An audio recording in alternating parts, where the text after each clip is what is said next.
Chapter 11. The camp was sleeping, and there was no movement within it. The hour was late. The last patrol had come in some hours earlier, and the next one was not due to return for some time. On the outskirts of the camp, men-at-arms patrolled in groups of 3. They fought off their tiredness, talking softly among each other. The hours before dawn were the worst time, the time when sleep was beckoning most strongly.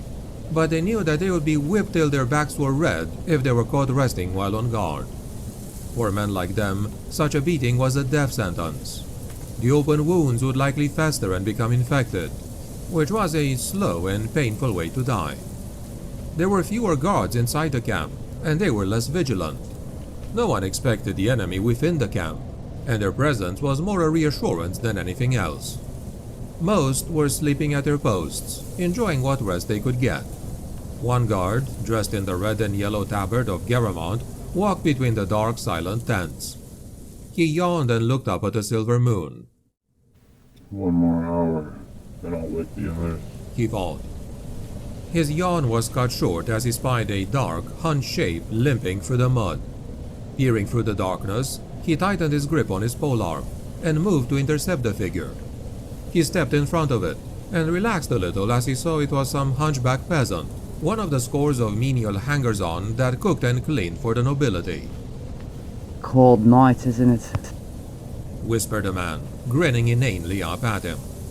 His eyes were uneven, and he had clearly suffered a recent beating.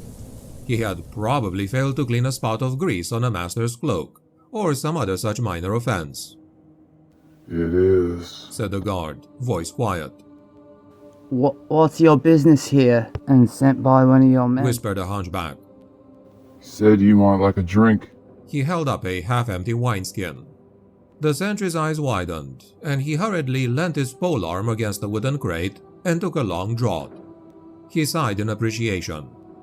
The wine was bad, tasting like vinegar, but it was still welcome. His eyes flicked back to the hunchback. "Who sent you?"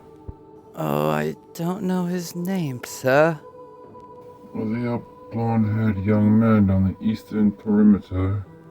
"My brother," said the sentry. "I owe him one." "Generous of him to think about you," said the hunchback, eyes flicking over the sentry's shoulder. A dark shape was moving through the shadows between the tents.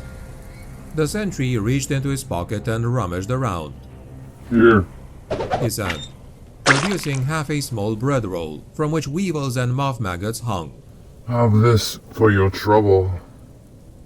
"You are most generous, good sir," said the hunchback, pocketing the bread in an instant and bobbing his head in gratitude. The sentry lifted a wineskin over his head to drain it, and Claude motioned with one hand. Shadowy forms slid out from between the tents, moving unseen past the distracted sentry.